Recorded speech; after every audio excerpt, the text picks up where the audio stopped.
आपका स्वागत है। तो कैसे हैं आप लोग? आज हम डिस्कस करेंगे C frame, C centre of mass frame. Centre of mass frame, अब ये फ्रेम क्यों पढ़ना जरूरी है? इस फ्रेम की रेस्पेक्ट से हम काफी सारी प्रॉब्लम्स को बहुत आसान बना देंगे, राइट? फॉर एग्जाम्पल मैं दो बॉडी लेता हूं, एक मास m1 लिया और दूसरा मास m2 लिया, ठीक है? मास m1 लिया और m2 लिया ना। मैंने मान लिया कि ये u1 स्पीड से मूव कर रहा है और ये u2 स्पीड से मूव कर रहा है, ठीक है? चलिए, अब सेंटर ऑफ मास फ्रेम वो होती है कि इसके सेंटर ऑफ मास पे मैं पार्टिकल VCOM से बिठा दूं तो उस पार्टिकल को सब कुछ पूरी दुनिया रेस्ट पे लगती है, ठीक है? दूसरी चीज, अगर कोई नेट एक्सटर्नल फोर्स भी सिस्टम पे लग रहा है, अगर मान लो कोई, जैसे मान लो थ्रेड कनेक्ट कर दी मैंने, अगर कोई नेट एक्सटर्नल फोर्स लग रहा है इसके ऊपर, तब भी वो अपने आप को ऐसे बैलेंस कर लेता है कि सेंटर ऑफ मास फ्रेम से, सेंटर ऑफ मास फ्रेम से वो नेट एक्सटर्नल फोर्स हमें दिखाई नहीं देता। देखते हैं। सो अगर मैं इसकी वेलोसिटी ऑफ सेंटर ऑफ मास निकालूं तो velocity of centre of mass कितनी होती है दोस्तों? वेलोसिटी ऑफ सेंटर ऑफ मास होती है m1u1 plus m2u2 divided by m1 plus m2। Clear? Now if I ask कि भाई अगर मैंने एक पार्टिकल को इनके सेंटर ऑफ मास पे बिठा दिया और मैंने बोला कि भाई तेरे को इसकी वेलोसिटी और इसकी वेलोसिटी कितनी दिख रही है बता, देखो इन दोनों की वेलोसिटीज कितनी कितनी दिख रही है बताओ। तो अगर मैंने उससे पूछा कि भाई वेलोसिटी ऑफ वन बताओ with respect to centre of mass, तो वो क्या बोलेगा कि velocity of one minus velocity of centre of mass, ये बोलेगा velocity of one minus velocity of centre of mass. तो ये कितना आ जाएगा दोस्तों मेरा u1 minus m1u1 plus m2u2 divided by m1 plus m2, right? अब मैं मल्टीप्लाई करूंगा तो ये m1u1 कैंसिल हो जाएगा, कितना बचेगा? m2u1 minus u2 divided by m1 plus m2। This is the velocity of center of one particle with respect to center of mass. Clear? Similarly, अगर मैं particle 2 की स्पीड देखूं with respect to center of mass, with respect to center of mass, तो कितनी होगी दोस्तों?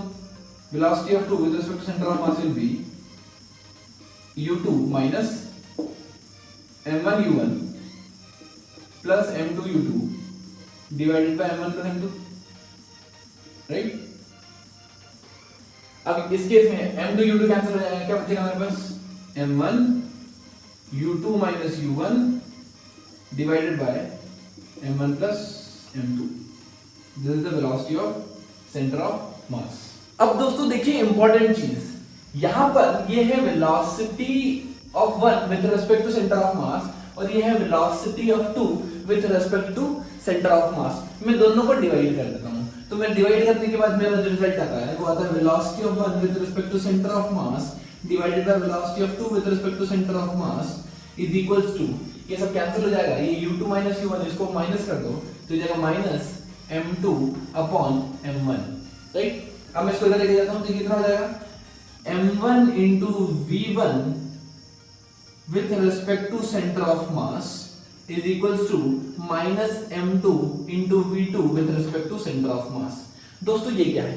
ये है momentum of one with respect to centre of mass और ये है momentum of two with respect to centre of mass. इसको इधर ले आओ, momentum of two with respect to centre of mass.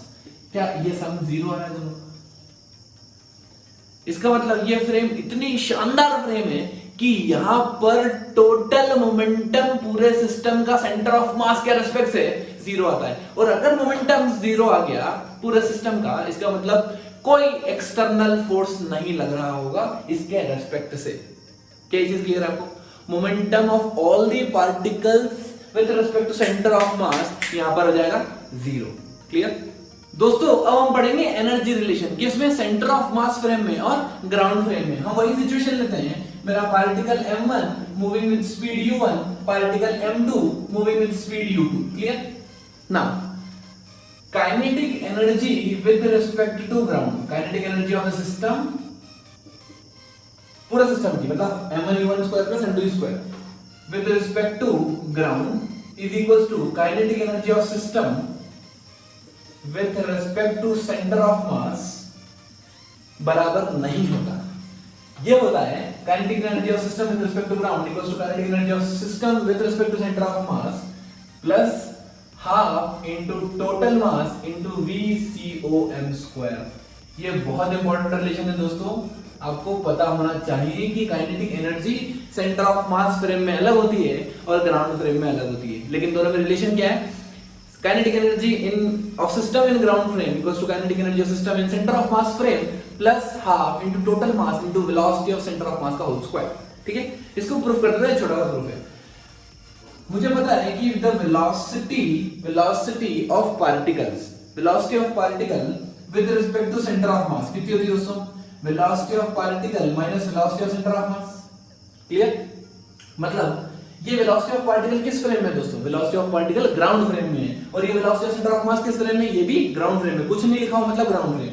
अब मैं इसका स्क्वायर कर देता हूं, ये हो जाएगा v square com equals to velocity of particle का square plus vcom square minus 2 vcom into vp, right? ना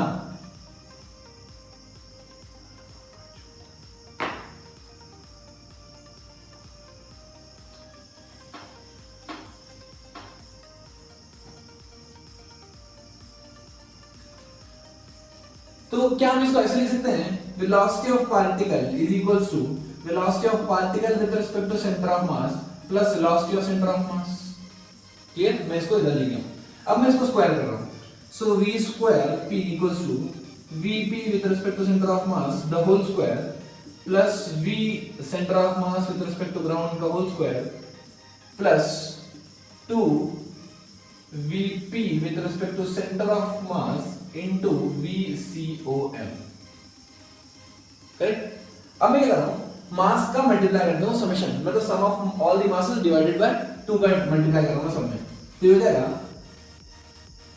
summation of mi into vp square is equals to summation mi into vp square with respect to centre of mass plus summation of mi VCOM square plus summation of mi into VPCOM into VCOM। Correct? चलिए, अब ये क्या है? Mass into velocity of particle with respect to centre of mass. दोस्तों आपको अभी बताया मैंने, सेंटर ऑफ मास के फ्रेम से मोमेंटम सिस्टम का m into v क्या है? मोमेंटम सिस्टम का with respect to centre of mass क्या ये हमेशा जीरो होता है? मोमेंटम सिस्टम का हमेशा क्या होता है? Total momentum sum of all the momentums in vector format क्या होता है? जीरो। अगर ये क्वांटिटी जीरो हो गई तो इसका मतलब ये टर्म हट जाएगी, ये टर्म हट गई। अब मैं क्या कर रहा हूं? पूरी टर्म में, बाकी बची टर्म में 2 से डिवाइड कर रहा हूं। जैसे मैं 2 से डिवाइड करूंगा तो ये कितना आ जाएगा मेरा? Half into summation mi into vp square is equal to half into summation into mi vp square with respect to center of mass, velocity of particle with respect to center of mass का square plus half into mi into VCOM center of mass the whole square। दोस्तों ये क्या है? ये particle की velocity है with respect to ground. क्या मैं इसको लिख दूं? जैसे kinetic energy of system with respect to ground. Correct? ये kinetic energy half mi vp square, velocity of particle का square mi with respect to centre of mass है। तो क्या मैं इसको लिख दूं? Kinetic energy of system with respect to centre of mass plus summation mi क्या है दोस्तों? क्या sum of total mass, right? Sum of all the masses मतलब, so it is half into capital M into VCOM the whole square. तो अगर वो आपसे kinetic energy centre of mass frame में पूछ ले तो आपको ये फॉर्मूला पता होना चाहिए कि दोनों में रिलेशन क्या है, ग्राउंड फ्रेम में कैसे निकालते हैं और सेंटर ऑफ मास फ्रेम में कैसे निकालते हैं। ठीक है, तो दोस्तों हम देखते हैं हमने जो पढ़ा सीखा समझा हम उसे अप्लाई कर पा रहे हैं या नहीं। यहां पर दिया है एक पार्टिकल जो 4 kg का है, उसकी स्पीड कितनी है? 1 मीटर पर second. Second particle speed 3 metre पर सेकेंड एंड मास 2 kg। अब ये जो वेलोसिटीज है with respect to ground given है, तो हम काइनेटिक एनर्जी निकालते हैं। काइनेटिक एनर्जी ऑफ सिस्टम क्या हो जाएगा, kinetic energy of first particle plus kinetic energy of second particle with respect to ground. तो ये हो जाएगा half into m into V square plus half into m into V square, right. तो कितना हो गया मेरा 2 प्लस 9 11 जूल। कितना आ गया दोस्तों मेरा 11 जूल। अब ये पूरी कहानी मैं सेंटर ऑफ मास फ्रेम से करता हूं। सबसे पहले मैं वेलोसिटी ऑफ सेंटर ऑफ मास निकालता हूं। Velocity of centre of mass कितनी है दोस्तों, m1 v1 plus m2 v2 divided by m1 plus m2, m1 v1 plus m2 v2 divided by m1 plus m2। तो कितना आ गया दोस्तों, ये आ गया 10/6 मतलब 5/3। This is the velocity of the centre of mass. Clear? Now first of all we have to find the velocity of particle 1 with respect to center of mass. So velocity of particle 1 with respect to center of mass कितना है दोस्तों, velocity of 1 minus velocity of center of mass, तो कितना होगा हमारा -2/3। now what is the velocity of 2 with respect to center of mass, velocity of 2 minus velocity of center of mass, ये हो जाएगा 9/3, 9 - 5 4/3। चलिए अब मैं निकालता हूं kinetic energy of system with respect to centre of mass. तो ये देगी half m v square, v कितना है 2/3। देखो -2/3 स्क्वायर होगा तो +2/3 हो जाएगा, वो +2/3 का होल स्क्वायर। तो कितना होगा मेरा 2 4 4 * 2 8 8/9। सेकंड पार्टिकल का निकालता हूं। सेकंड पार्टिकल का सेंटर ऑफ मास के रिस्पेक्ट से हाफ इनटू मास कितना है 2 इनटू स्पीड कितनी 4/3 तो होल स्क्वायर। तो ये हो गया हमारा 16/9। ठीक है, अब इन दोनों को ऐड करेंगे तो ऐड कितना आ जाएगा 16 + 8 24, ये आ गया हमारा 24/9 जूल। ठीक है, चलिए अब हम निकालेंगे half into mass into velocity of centre of mass whole square. Velocity of centre of mass तो हमको बताइए 5/3, मास कितना है टोटल सिस्टम का 4 + 2 6। तो कितना हो गया half into 6 into 5/3 the whole square, 5/3 the whole square. दोस्तों सॉल्व करो कितना आएगा, ये आएगा मेरा 25 ये 3 हो गया, ये 3 का कैंसिल 25/3 आएगा, राइट। तो मैं इसको डायरेक्ट हटा के यहां से 25/3 लिख देता हूं, 25/3, राइट। अब इतना बोलो 3 से मल्टीप्लाई करो, 3 से डिवाइड करो तो ये हो जाएगा 75/9। क्यों मल्टीप्लाई करो, क्योंकि मेरे को दोनों ऐड करना है। ठीक है, अब देखिए दोस्तों 75 + 24 99, तो 99/9 क्या मेरा 11 जूल आया, और ये मेरा आंसर 11 जूल ही आया था। तो ग्राउंड फ्रेम में और सेंटर ऑफ मास फ्रेम में काइनेटिक एनर्जी के निकालने की तरह अप्रोच अलग अलग है, लेकिन रिजल्ट हमेशा सेम आता है। The kinetic energy in ground frame is equals to the kinetic energy in centre of mass frame plus half into m into VCOM the whole square. Okay, आइए दोस्तों एक देखते हैं प्रॉपर LTQ। यहां पर क्या गिवन है, एक मास m है, दूसरा मास mb है, वो कनेक्टेड है स्प्रिंग से जिस पर स्प्रिंग कांस्टेंट ये है, और मैंने एक्सटर्नल फोर्स लगाया F।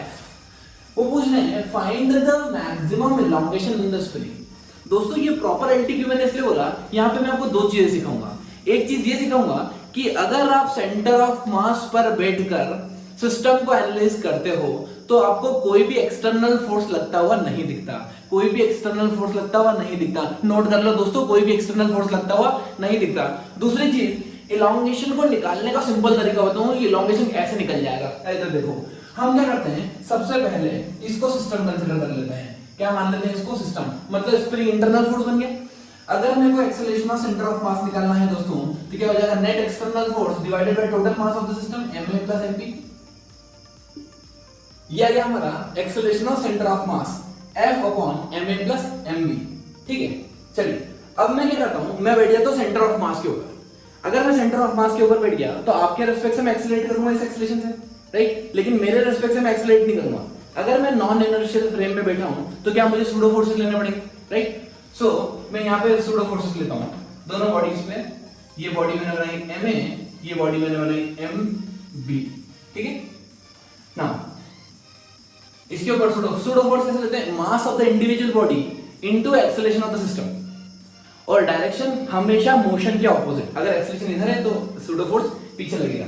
तो इसके ऊपर सूडो फोर्स कितना लगेगा दोस्तों, ma इंटू ACOM, और इसके ऊपर सूडो फोर्स कितना लगेगा दोस्तों, MB इंटू ACOM। इसके ऊपर एक फोर्स लग रहा है, एक्सटर्नल फोर्स ही है, मैंने वहां बना दिया, ठीक है। चलिए अब मैं मान लेता हूं कि इसके ऊपर नेट फोर्स F1 लग रहा है with respect to centre of mass, और इसके ऊपर फोर्स F2 लग रहा है with respect to centre of mass, right. मैंने दोनों की डायरेक्शन पॉजिटिव अज्यूम कर ली, ठीक है। अच्छा, नेट फोर्स निकालो दोस्तों। Net force on two with respect to centre of mass कितना हो गया, ये हो गया F minus MB into ACOM, right, MB into ACOM। अब मैं ACOM की वैल्यू पुट करता हूं तो ये जगह MB into F upon MA plus MB, तो कितना हो गया, ये MA कैंसिल, MA बच जाएगा, MB कैंसिल हो जाएगा, तो ये जाएगा MA into F upon MA plus MB। This is the force on two with respect to centre of mass, ठीक है। अब फोर्स ऑन वन निकालते हैं with respect to centre of mass, तो नेट फोर्स की डायरेक्शन में निकालने में राइट डायरेक्शन, नेट फोर्स मुझे राइट डायरेक्शन में निकालना है। राइट में तो कोई फोर्स है नहीं, zero, minus MA into acceleration of centre of mass, clear. तो ये नेट फोर्स कितना है राइट डायरेक्शन में, नेट फोर्स आ गया हमारा F equals to minus MA into ACOM। ये मैं इसको ऐसे लिख सकता हूं, माइनस MA, ACOM मतलब force by total mass, MA plus MB। ये फोर्स 1 पे है with respect to centre of mass, और ये फोर्स 2 पे है with respect to centre of mass. अगर आप देखेंगे दोनों को जोड़ देंगे दोस्तों, अगर आपने दोनों को जोड़ दिया, F1 with respect to centre of mass और F2 with respect to centre of mass, मतलब फोर्स ऑन दोनों पार्टिकल का sum with respect to centre of mass आ गया जीरो। और यही बहुत बड़ा कॉन्सेप्ट है जो आप सीख गए हैं। सेंटर ऑफ मास की फ्रेम से नेट एक्सटर्नल फोर्स कितना आ गया, जीरो। ऑल्दो प्रेजेंट था एक्सटर्नल फोर्स, लेकिन सेंटर ऑफ मास फ्रेम इतनी ब्यूटीफुल फ्रेम है कि यहां के रिस्पेक्ट से नेट एक्सटर्नल फोर्स आ गया जीरो, राइट। और ये बोल रहा है एक फोर्स पॉजिटिव आया है, एक फोर्स नेगेटिव आया है, मतलब दोनों का अमाउंट सेम है, एक लगेगा टुवर्ड्स राइट, एक लगेगा towards left with respect to centre of mass, ठीक है। तो इस प्रॉब्लम को मैं, पूरी प्रॉब्लम को अगर शॉर्ट बनाना चाहूं तो मैं ऐसे कर देता हूं कि ये MA है जो इसके ऊपर फोर्स लग रहा है F, इसने इलॉन्गेशन कुछ प्रोड्यूस किया होगा X से, राइट। सिमिलरली ये फोर्स लग रहा है F, इसने भी कुछ इलॉन्गेशन प्रोड्यूस किया होगा X2। इस फोर्स में किसके रिस्पेक्ट से है दोस्तों, ये सेंटर ऑफ मास के रिस्पेक्ट से। बहुत बढ़िया, दोनों फोर्स ऑपोजिट डायरेक्शन में हैं और दोनों कितना कितना एलोंगेशन प्रोड्यूस कर रहे हैं, x1 और x2। अगर मैं पूछूं बच्चों टोटल एलोंगेशन कितना प्रोड्यूस कर दिया, तो क्या x1 प्लस x2 है। टोटल एलोंगेशन कितना प्रोड्यूस कर दिया दोस्तों इन्होंने, x1 प्लस x2। चलो अब देखते हैं, यहां पर एलोंगेशन हुआ लेफ्ट डायरेक्शन, राइट। अगर मैं वर्क डन निकालूं, work done equals to, work done क्या होगा दोस्तों, वर्क डन होगा मेरा force into displacement F into x1, और दोनों लेफ्ट में, तो angle 0 degree, cos 0 degree, plus ये फोर्स इधर, डिस्प्लेसमेंट भी इधर, तो ये मेरा F2 इंटू x2, दोनों F सेम है, cos 0 डिग्री। ये हो गया मेरा वर्क डन। वर्क डन कितना हो गया, F into x1 plus x2, ये मेरा वर्क डन हुआ। अब जितना भी वर्क किया मैंने, क्या वो स्प्रिंग की पोटेंशियल एनर्जी के अंदर स्टोर हो गया? There is no loss in energy, I am assuming this, right? अगर मेरा वर्क डन स्प्रिंग की पोटेंशियल एनर्जी में यूज हो गया, तो क्या मैं इसको ऐसे लिख सकता हूं, the work done is equals to the increase in potential energy of spring। दोस्तों स्प्रिंग में इलॉन्गेशन कितना बना है, x1 plus x2, total elongation लेते हैं हाफ के, जो फॉर्मूला लगाते हैं हाफ के x स्क्वायर, उसमें x क्या होता है, total elongation in the spring. तो यहां पर मैं इसको ऐसे लिख देता हूं, half into k into x1 plus x2 the whole square। Clear? बस जादुई तिलिस्मा खत्म, खचाक खचाक। ये हो जाएगा 2f by k। This is the value of x max। This is the maximum elongation the system can produce with a force f। 2f by k। दोस्तों यहां पे आपने दो चीज पे बहुत फोकस करना है।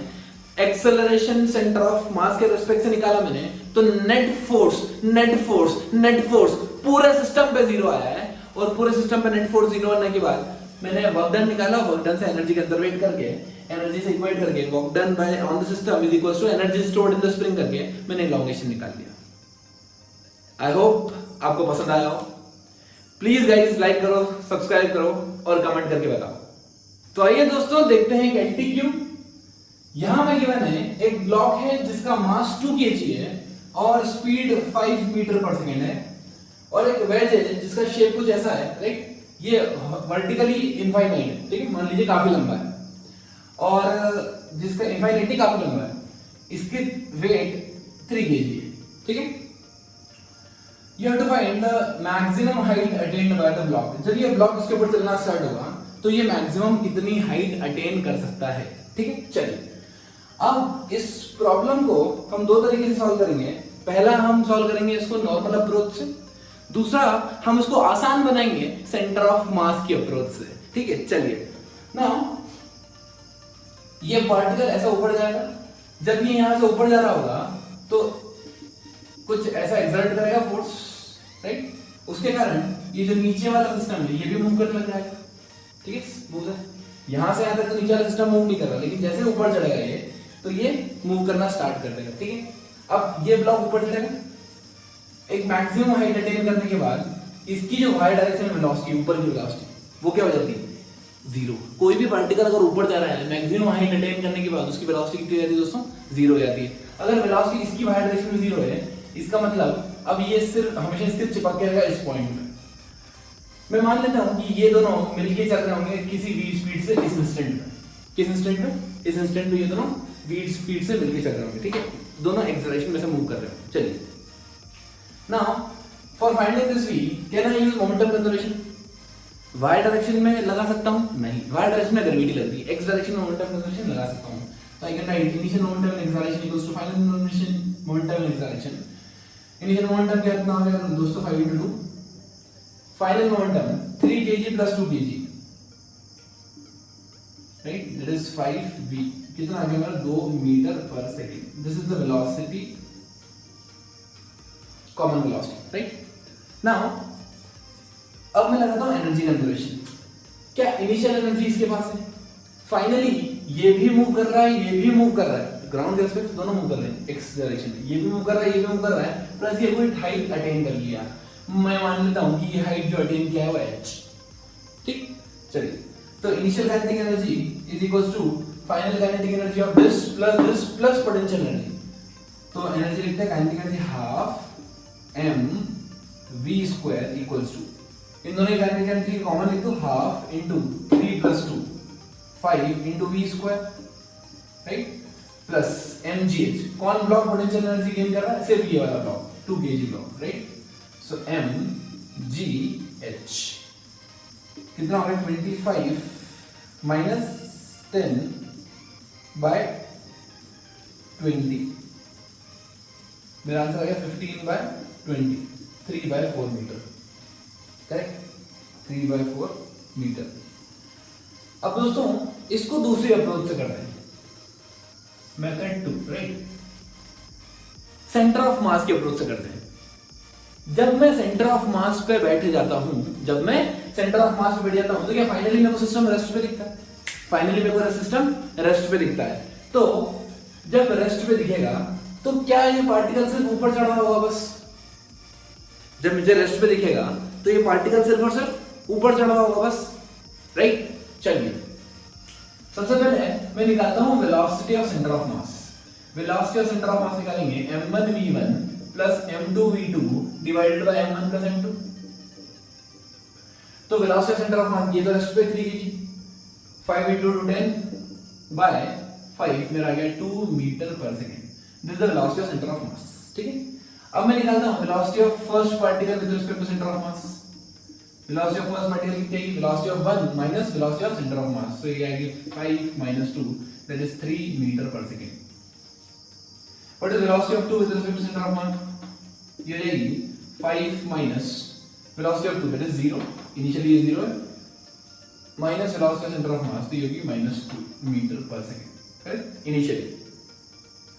अब अगर मैं काइनेटिक एनर्जी निकालूं इनिशियल काइनेटिक एनर्जी, क्या kinetic energy of 1 plus kinetic energy of 2, that is half into m into इसके रिस्पेक्ट से speed square plus half into m into -2 का स्क्वायर, तो जाएगा 9 plus 6 15 initial kinetic energy with respect to centre of mass, correct. अब finally मुझे सिर्फ ये block ऊपर चढ़ता हुआ दिखेगा, करेक्ट। मतलब ये क्या करेगा, ये जो एनर्जी है ये मेरी पोटेंशियल एनर्जी गेन कराएगी, तो gain in the potential energy क्या होती है, m into g into h, 2 into 10 20, ये आ गया मेरा आंसर 15/20। दोनों मेथड से आंसर सेम आएगा और हमेशा आएगा अगर आप सब कुछ सही लगा रहे हैं तो। जब हौसला बना लिया ऊंची उड़ान का, फिर देखना फिजूल है कद आसमान का। Stay motivated, keep learning, keep supporting.